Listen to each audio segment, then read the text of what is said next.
matraffic?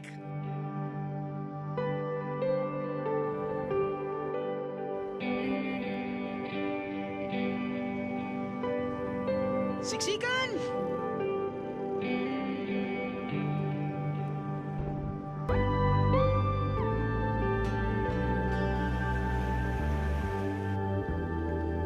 At maingay.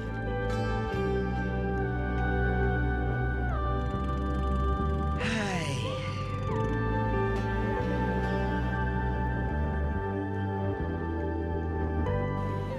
Buti na lang, wala ako sa Maynila, mga bihero. Pero teka, asan nga ba ako?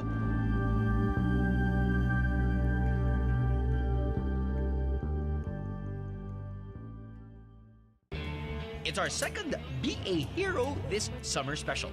Kahit sobrang chill ang lugar na lilibutin natin ngayong gabi, kapag usapang biyahero, all out ang lugar na to.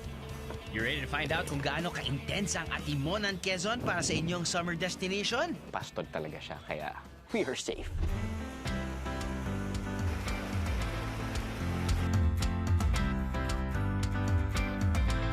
Wow, so it's been like, I don't know, more than 5-6 years since I last stepped here.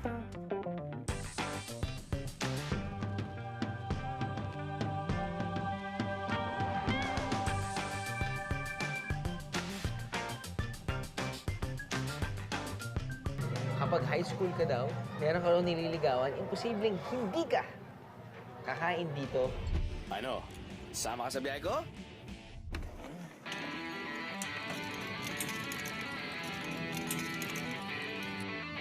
Kapag sinabing rock climbing, aba syempre, Atimonan, Quezon is the place to be.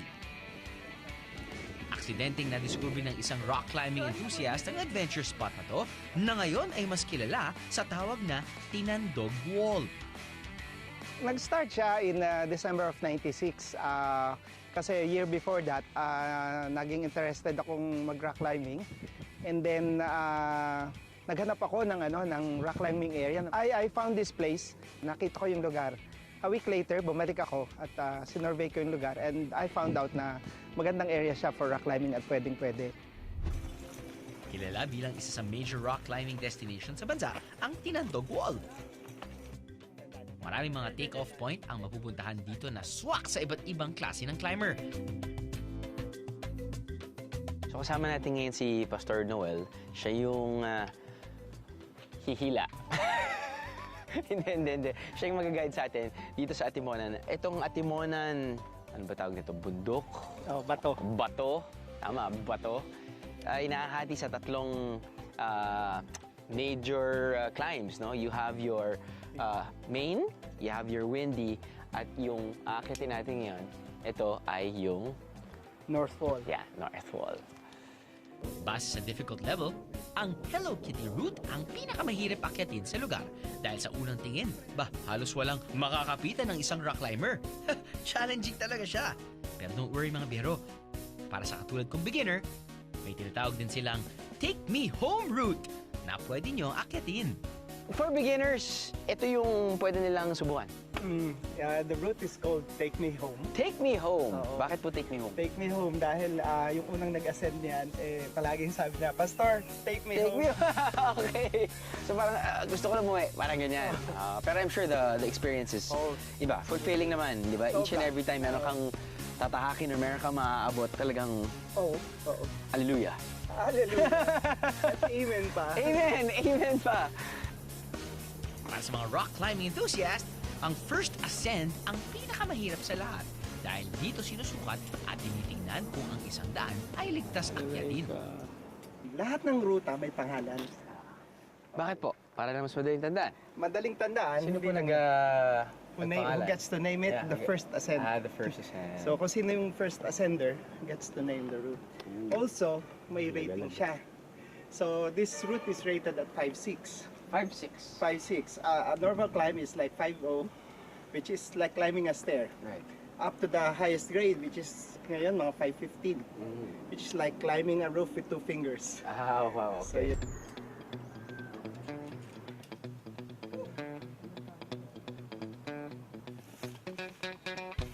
Okay. Kapag matagumpay itong naakyat ng first ascender, binibigyan siya ng privilege na pangalanan ng rutang ito. Ganda siguro ng Druol. Come one, come all to Druol. Yeah! At ngayon, ang ating cameraman ay tataliin. O nakatali na. Ayan, siya yung aakyat. Siya lang aakyat, hindi ako.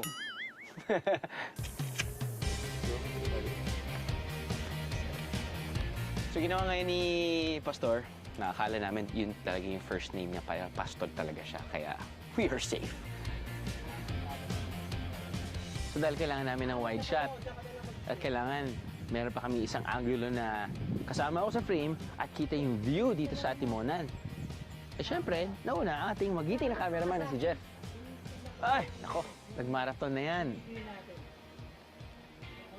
Hindi nahirapan pag-akyat. Hindi lang nakatulog kagabi.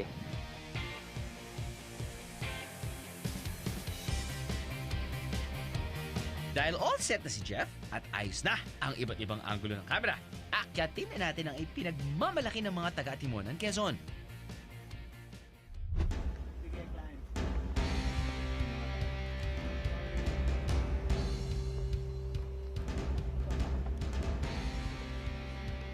Kakaibang experience ang pag-akyat ng batong ito, lalo na kung ikaw ay beginner or in my case, gusto lang subukan ang iyong abilidad sa pag-akyat.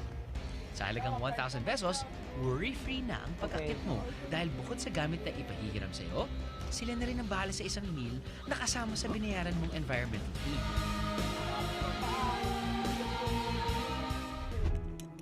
At akalain niyong may bonus pa mga biyero. Although merong climbing fee na sinisingil kami, syempre for guiding, for equipment usage, I made sure na yung community makikinabang at sila yung pinapakiusapan namin na mag-maintain ng lugar, maglinis, and then yung magluto ng pagkain. Essentially, it's maintenance. So, yun. Doon pumupunta. And I think everybody should be very, very sensitive dun sa issue ng community involvement. Lalo na sa mga turistang lugar. Hindi kasi po pwedeng palagi na lang tayong turista and then pagkapunta natin, iiwanan na natin and then bahala na kayo dyan. No, I think sila yung pinakang stakeholder na dapat din bigyan ng importansya at prioridad. Pakaliwa, ha? Pakaliwa, sir.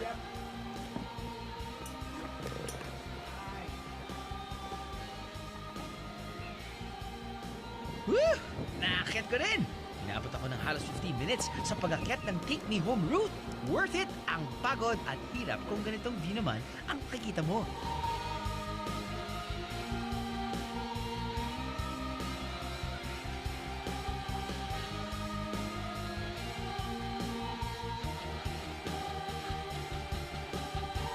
I guess okay kasi yung pag-akyat dito dahil mo pwedeng makawakan. Kaya siguro sinabi rin na parang perfect for beginners. Pero syempre, there's also a level of difficulty dahil actually, yun naman yata yan, Pastor, kapag nag-rock climbing ka, kapag hindi mo first time, di ba? Parang you're like, ano kayang ano yung i-choose kong ano? Yeah. No, na-hold, yan. So parang yun yung parang dadaanan mo sa proseso ng pag-aakyat ng rock climbing. And if ever naakyat mo na nga after a couple of minutes or whatever, yan yung reward sa'yo, yung view. Para sa isang hindi experienced climber na tulad ko, marami kang challenges na pagdadaanan para marating ang tuktok na to. Hindi din biro ang pinagdaanan ng malaking batong ito para manatiling nakatayo ng ganito. Ang main struggle na na-experience dito was in 97, a year later. Dahil gustong i-quarry actually yung lugar eh.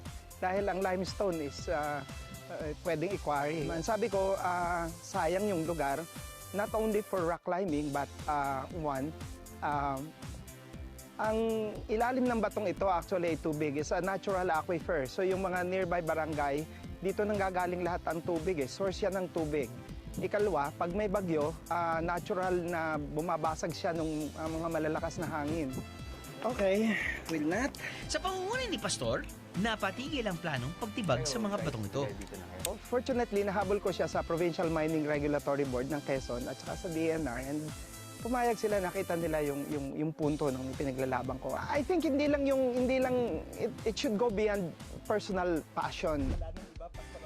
Talaga namang approve ang mga ginagawang paraan ni Pastor para panatilihing maganda at kapaki-pakinabang ang mga batong ito para sa mga susunod pang henerasyon. Isang patunay na lahat ay pwedeng maging be a hero. Pastor, Ashte.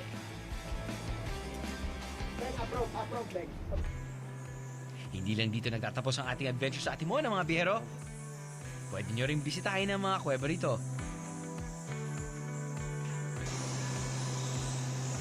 Isa sa mga pinakakilalang kuweba ay ang Malusak Cave. Sa lahat ng mga kuweba rito, ito ang pinakamadaling puntahan.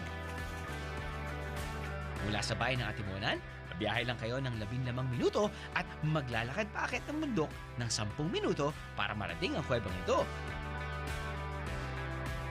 Huwag mag-expect na malaki-laking kuweba, mga biyero. Kaya naman pwede niyong libutin ang Malusak Cave ng kulang-kulang 1 oras. Iba't ibang rock formations at paniki ang makikita dito. Talaga namang sulit ang 10 pesos na entrance fee.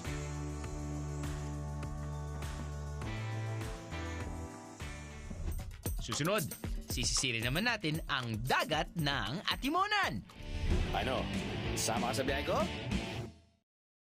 Ano? Sama ka sa biyahe ko?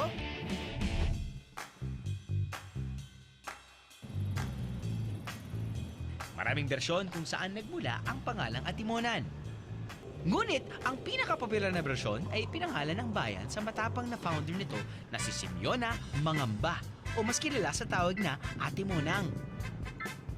Siya lang naman ang naging susi sa pagkakaisa ng mga taga-Atimonan para maging isang bayan. Maraming imahe ni Atimona ang matatagpuan dito. Nagsisilbi itong paalala sa mga taga-Atimonan ng makulay nilang nakaraan. Para marating ang Atimonan, kailangan bumiyahe ng 4 na oras mula Maynila. Sa Cubao, 2 bus company ang pwede mong sakyan na magdadala sa iyo sa mismong bayan ng Atimonan. Sulit ang inyong biyahe dahil sa halagang 240 pesos, pwede mo nang marating lugar na to para sa isang laid-back vacation ngayong summer. Pero tip, may mga ginagawang daan papunta dito, kaya mas maganda na bumiyahe sa umaga para mas konti ang traffic. Iwas hassle. Sa bayan ng Atimonan, may mga tricycle na naghihintay sa bus terminal para sa mga biyero. Ang mga tricycle na rin na to ang pwede magdala sa iyo sa mga tourist spots sa lugar.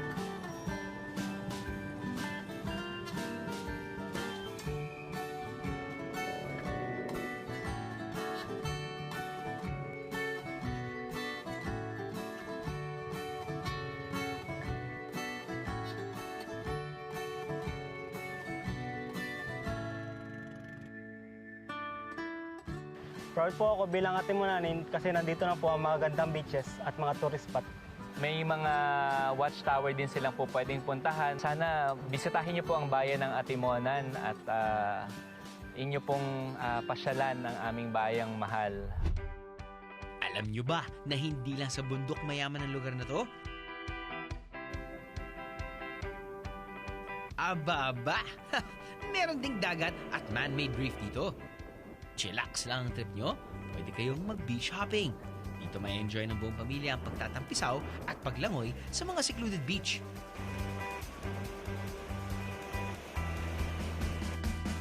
Bukod pa rito, masarap ding mag-picnic sa tabing dagat dahil maraming balsa at kubo ang pwede nyo marentahan.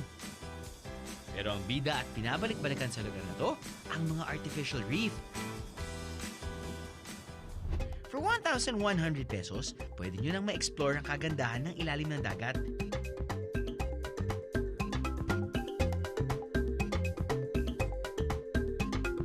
Siyempre, it's more fun kung susubukan nyo rin magpakain ng mga isda. So isa sa main attraction ng bayan ng Atimonan ngayon ay yung aming diving site, fish feeding, snorkeling, scuba diving. Pero alam nyo ba nga ang ganda ng tourist attraction na ito ay bunga ng pagmamahal ng mga taga rito sa kanilang lugar? Love your own! Basically wala talagang isda. So dati-rati mga mangingisda rito, nagsasagwa ng malayo mga 10 kilometro bago makapangisda. Naisipan namin maglagay ng artificial reef para magkaroon ng mga isda. This time, mga 1 kilometro lang sinasagwa nila meron ng isda. At the same time, doon sa mga matatabing lugar, meron na rin siyang isda ngayon. Ito ang itinuturong aral ng mga taga-Atimunan. Kamangha-mangha ang kanilang pagmamahal sa kanilang lugar. So naalala ko nung last time ko pumunta dito sa Atimonan, kasama ko si Aiza Sigara. Kaya pinapunta kayo na dito, sabi hindi tayo magkita kasi merong special na ginagawa ang mga taga-Atimonan. Oo, balikbayan days pa yun. That was like, definitely more than 5 years ago, 6 years ago, 7 years ago, hindi ko alam. Pero naalala ko nung pumunta kami dito sa Atimonan,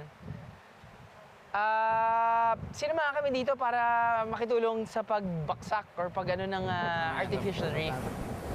Ako kasi, gusto kong magsulat.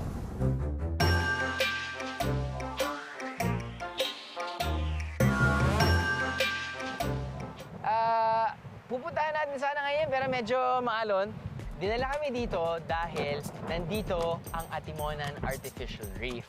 Now, since 2002, yung mga mangingisda dito, naisip nila na kailangan nilang pangalagaan ang dagat. So, gumagawa sila, nagbabaksak sila ng artificial reef. At we were so honored to be part of that. Bukod sa added income, added attraction din ito para sa mga turista dahil relax silang makakapamasyal sa tabing dagat. Yung balsa na yun, Tay, yun yung nagdadala sa mga turista doon sa artificial reef. Opo. Gano'ng kalayo po ba yun? Ay, ayan po baka sa may bandera po lang yan. Yan May, Oh. yan po lang sa may bandera yan. Doon. May dalawa po dyan palutang na magkalapit. Oh. Sa ibaba po niyan, kung nakikita po nyo. Ayun, may dalawa pong itim na lumulutang. Oh. Ayun, yun. Doon. Yun. Hanggang dyan po lang kami. Hanggang dyan. Yan. So, ang mangyayari niyan, pupunta dito yung mga turista, Opo. tapos nun, sasakay sa balsa, Magninita sila. renta sila, tapos nun, dadalhin po dun sa area kung saan pwede sila mag-snorkel. Opo. Ayun. So, ano na yan? Buong araw na yan? Depende po. Pagkalibat mo maghapon hanggang tanghali sila, Oo. pwede sila maghapon, ganun. Pwede rin. Oh, nasa kanila po kung gusto. Pwede sila magdala ng pagkain. Opo. Pero mas kahanga-hanga ang mga taong tumutulong sa mga taga rito upang mapaganda ang bagong tuklas na yaman ng lugar. Dahil sa kanila, maraming mga isda ang ngayon ay may karagdagang kita. Good job! Di ba? Naglagay na sila ng artificial reef. Opo. Para mas magkaroon pa kayo ng kita, di ba? Added source of income, gumagawa ngayon sila ng balsa. Okay? So, yun yung naging livelihood program. Now, Tatay Rudy, kwentuhan mo naman ako kung paano nagsimula yung paggagawa ng balsa. Yan po ay una, ginamit po namin ang mga estero namin. Dahil nabuo po yung malaking po namin, yung logo malaki po, yung rotary. Ginamit namin yung mga estero yun para lumutang siya. Para lumutang, okay. Ayan, ngayon po, So, recycled materials ang pinag-uusapan natin, Tay. naitaas po yung esterong yan, pinagplanuhan namin kung anong bagay ang pwede natin kagamitan. Yun. Yan. Nabuo sa plano namin, gumawa kami ng balsa. Hindi ko man lubusang na-enjoy ang lugar dahil sa lakas ng alon? Masaya naman ako makita ng buhay na buhay at patuloy pa rin pinangangalagaan ng mga taga rito ang Atimunan. Bilang mga turista, tularan natin sila. Let's be heroes, heroes! Susunod, Parehong hipon. Hipon siya. Kasi pag babae, shipon. ihanda ang inyong mga tiyan. Tiyak! Maguguto na naman tayo sa aming food venture, mga biyero. Playing hard to get. Sige na. Ano? Sama ka sa biyahe ko? Ano? Sama ka sa biyahe ko? Atimonan ay 407 years old na. Pero hindi nila masyadong naririnig. Naku, napakasimple ng way of life ng mga taga-Atimonan. Gumigising para mangisda, mamalengke, kasi nga yung Atimonan is ridge to reef eh. So, may mga doon sa area ng Bagong Bayan, for instance, marami kayong makikitang mga bangka doon na ginagamit ng ating mga kababayan para mangisda. Maliit lang ang bayan ng Atimonan. Kaya naman kampante kang makapaglakad-lakad dahil tiyak hindi ka mawawala. Perfect ang Atimonan for a laid-back destination this summer dahil simple lang din ang pamumuhay ng mga taga rito. Malapit pa sa Maynila.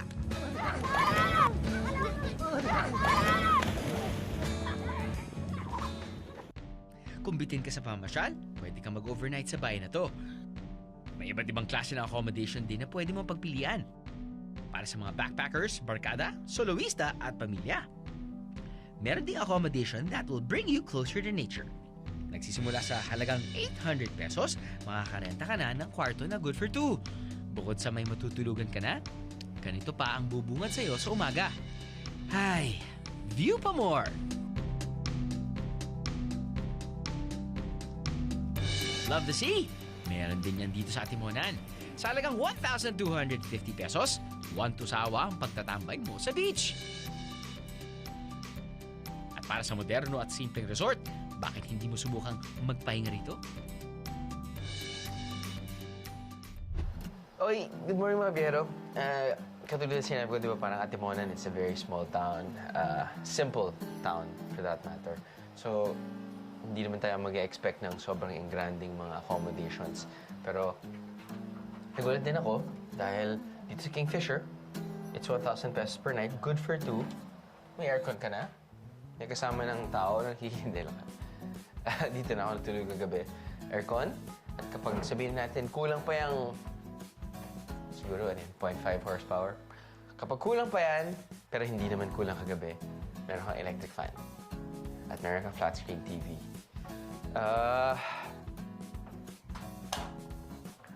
CR, simple. Bibigay din sa'yo ng tuwalya, sabon, shampoo.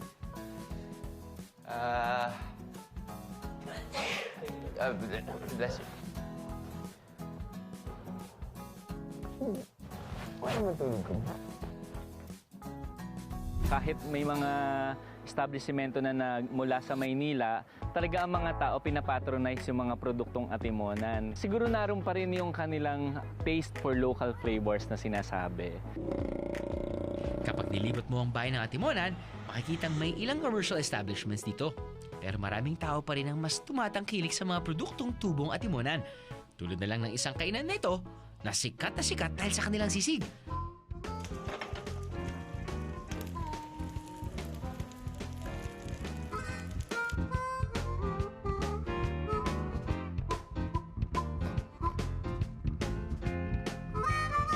So, katulad ng in-explain ko kanina, Atimonan is very small town. Wala masyadong mga malapit na malls na pwedeng puntahan ng mga tao. Usually, mga locals talaga pupunta, like what I said, yung mga, I guess, small restaurants, small establishments. Kilala dahil syempre, may-ari na ito, locals din. Isa na dyan ay ang Harry. I love it. Dirty Harry. It's actually a bar. Nagsisimula sila magpasok dito. Tao, mga 5 o'clock, nagiinuman na. But they also serve food besides pulutan. Nagsimula ang Harry's bilang isang maliit na bar. Pero dahil sa kakaibang luto nila ng sisig, unti-unti na rin silang naging sikat sa mga turista.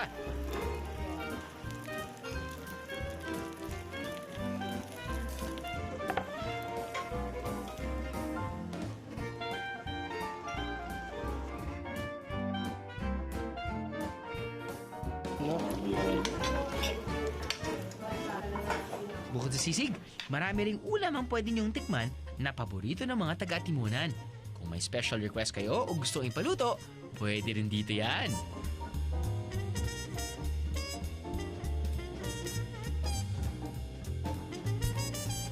Nasa harapan natin ay fresh seafood. Of course, nasa tabing dagat ang Atimonan, di ba? Meron kang hipon, actually prawns. Meron kang binagoongan, that's pork. Meron kang pako. Paborito to ng nanay ko. Very fresh. You got your, what type of fish is this again? Lapu-lapu! Lapu-lapu. Siyempre, ang #1 beer match ng mga Pinoy, sisig. At ito ay tulingan, hindi tulingan. Galunggong! Oh, tama! Oh, wow! Holy smokes, tulingan. So yun. So if you wanna kill 2 birds with 1 stone, di ba? Gusto mong kumain ng dinner or uminom after, or kung gusto mong uminom muna tapos kumain ng dinner, or gusto mong uminom at kumain ng dinner both at the same time, I guess Harry's the place for you.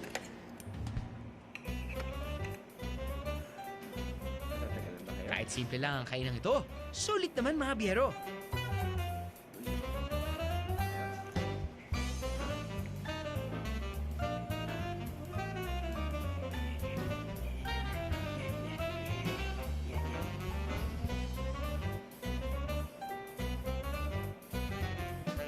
Dahil dito. Kain na tayo. Habang mag-order na ako ng hot water.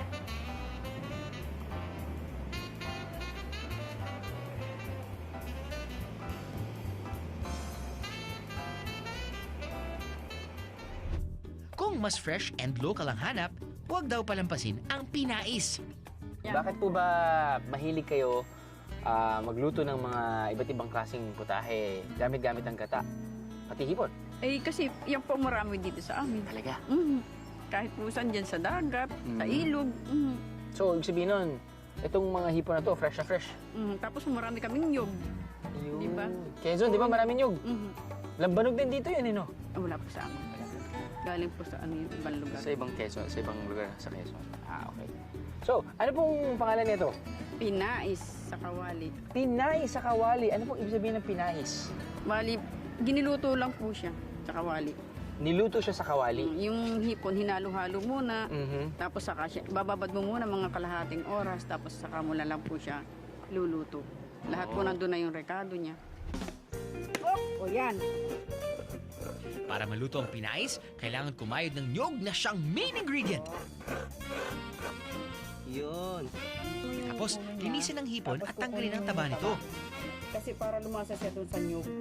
Lang yung taba, tapos gaganon mo sa nyug. Ibabad na sa loob ng 30 minutes para mas dumikit pa ang lasa nito. Kapag nababad na ang mga to, ibalot ito sa makapal na dahon. Ginagamit ang makapal na dahon para hindi masunog ang pinais.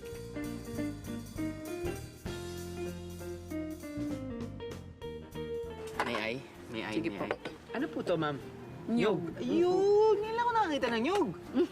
May nyug na may halo sa hipon. Yan po ay specialty sa amin. Ito na. Masarap po yan. Ito na yun. Takot kayo sa nyug. Hindi. Ako, paborito ko nyug. Talaga. Kahit buko, ano po? Ay! Buko. Hep. Ayun nga. Pag nakikita nyo pa lang, alam nyo na kung ano yung lasa dahil pag sinabi sa inyo, may nyug. Kahit anong putahe naman, kahit hindi seafood kahit pork, kahit chicken, basta may nyug talaga, napakasarap. Ay! Alam niyo na ang susunod kong sasabihin mga biyero. Ang sarap talaga ng gata! Pero hindi lang yan ang version nila ng pinais. Ito. Parehong hipon. Hipon siya. Kasi pag babae, shipon. Shipon. Oo, pag may sakit. Nakukuha ulit tayo nito. Nyug. Nyug. Takot na takot kayo sa nyug. Hindi ako takot. Kailangan ganyan lang talaga. Kuhan lang. Ano? Lasang Ay, dahon? ba? May lasa. Lasang dahon. Ano po? Hindi, lasang dahon. Walang lasa yun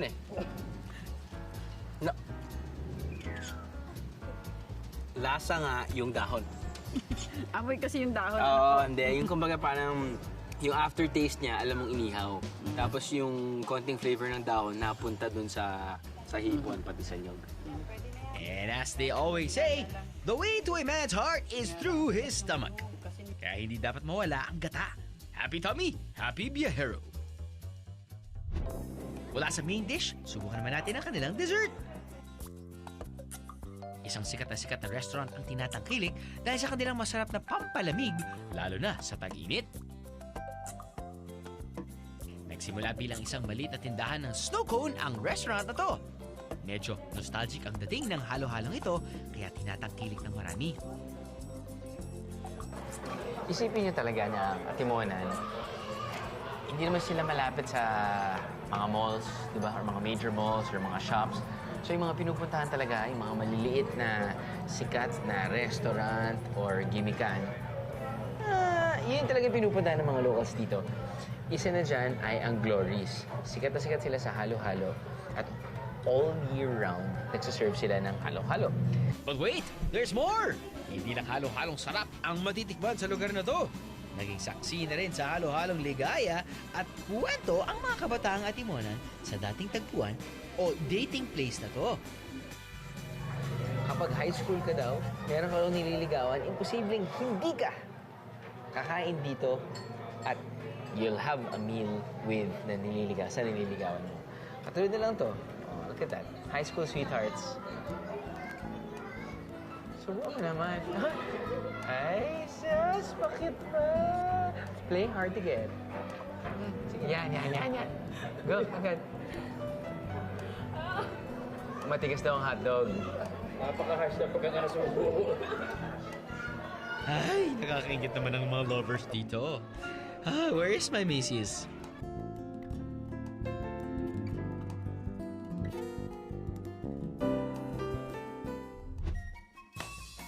Anywho, after dessert, may pambaon pang pasalubong. Ang Atimonan ay kilalang stopover ng mga biherong papunta ng Bicol at pabalik ng Maynila. Dahil dito, sikat na sikat ang #1 pasalubong ng Atimonan, ang Espasol. Sir, wait lang. Oh, bakit ba yan? Para kay Mrs. Wow, may pasalubong pa. Ano ba yan? Espasol po. Espasol, meron na akong itlog eh. Iuwi ko sa... Ay, bye. Pero mas ito ang bago. May yema pa yan. Ikaw ba nagbibenta dito, be? Ha? Tikman niyo muna. Wow! O, sige, tika mo muna ng Espasol. Espasol nga. Di nga. Ang okay sa Espasol na to, chinap-chap na. Oo, mas madaling kainin. Bukod sa ordinaryong espasol, pwede nyo rin matikman ang kanilang... What? Meron ba nito? No way! Stuffed espasol? Aba, bago to sa akin mga biyero ah. Papa mo, ano ba yan? Ito yung yema. Yema naman! Wow! Ito ba yung yema? Yema espasol. Uy, tabaan na itong espasol na to. Salamat, sir. Kakaiba to. Ngayon lang ako nakakain ng espasol na may yema. Ang lasa niya, espasol na may yema. Pero siguro, dahil nga, sweet tooth, right on cue, no? Wait lang. Sweet tooth ang aking asawa. Feeling ko mas pipiliin niya, ito, yung stuffed espasol. Don't forget mga biyero, pwede rin mag-uwi ng mazapan cake. Ang mazapan cake, ang version ng yema cake ng Quezon kung saan nag-umapaw na condensed milk ang kanilang pinaghalo-halo na siyang mas nagpapasarap dito.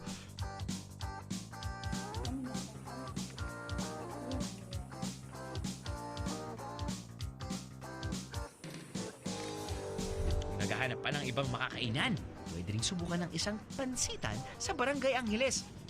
Bagong bukas to at madalas daanan ng mga biyero. Dito, mura na at masarap pa ang pansit na ipinagmamalaki ng mga taga-Atimonan.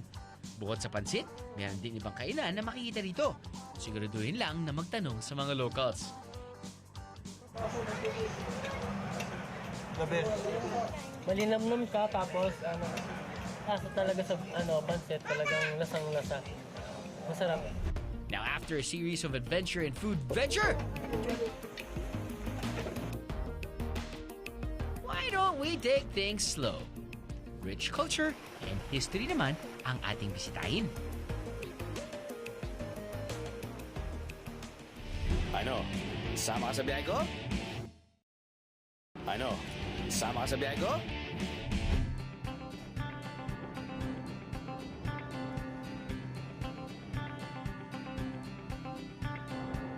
Kahit unti-unti nang dumarami ang mga turista sa Atimonan dahil sa mga pasyalan dito, nananatili pa rin pangingisda at pagsasaka ang pangunahing ikinabubuhay ng mga taga dito. Nananatiling payak ang pamumuhay na makikita at mararamdaman mo dito sa inyong paglilibot. Pero pag pumunta sila dito, makikita nila yung mga old structures ng bayan ng Atimonan, kagaya ng simbahan. Isa siya sa mga paboritong pasyalan dito kasi talagang 1800s pa nang nandito yung naitayo yung aming simbahan. May extra time pa ba kayo? Well, bakit hindi niyo subukan maglibot-libot on foot? Marami kayong mga ikot dito mga biyero.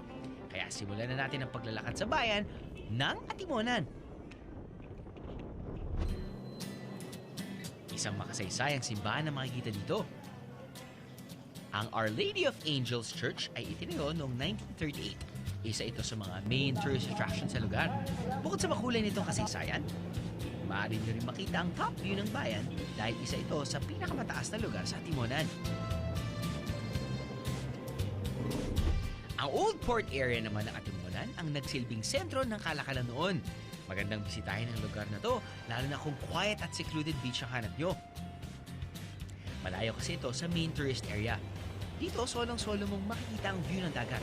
Paalala lang mga biyero, isang pribadong lugar ito pero pwede nyo namang pakiusapan ng caretaker ng lugar na papasukin kayo. Basta't huwag lang kayo magkakalat at manggugulo sa lugar, okay?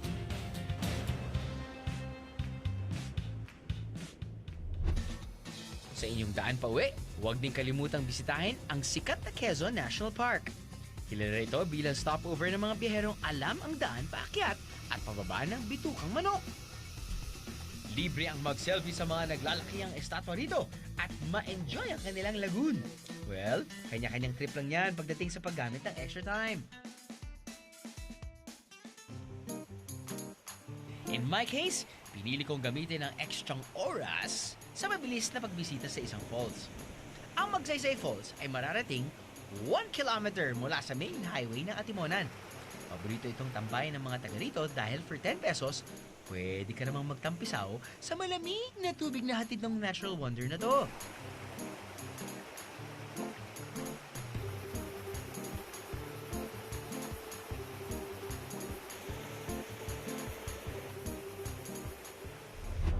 Panahon talaga ang summer ng pagbabakasyon at pagre-relax mula sa isang stressful na araw o linggo. Pero hindi kailangan lahat ng bakasyon ay magarbo at engrande. Minsan, sa mga simpleng bagay pa nakikita ang totoong kaligayahan. Sa Atimonan, napatunayan ng mga tao na kayang-kayang panatilihin ang kagandahan ng lugar sa pamamagitan ng simpleng pag-aalaga at pagmamahal. Sa lugar na to, napatunayan ko na lahat ay pwedeng maging hero. Hanggang sa susunod, mga bihero! Ooh, the GoPro, sorry. GoPro ka ta! Anong buwan po ngayon? October ba ngayon? Hindi po. Ano po ngayon? December yata. Naalala ko sa Timonan, back in the day, ano ba to? Playing hard to get. Sige. Galunggong. Galunggong! Hindi ko alam. Top rope. Yun, top rope. See, he knows all the terminologies. Para magkahiwalay po tayo. Oo, hindi. Opo. Hindi, magkadikit tayo ngayon, ma'am.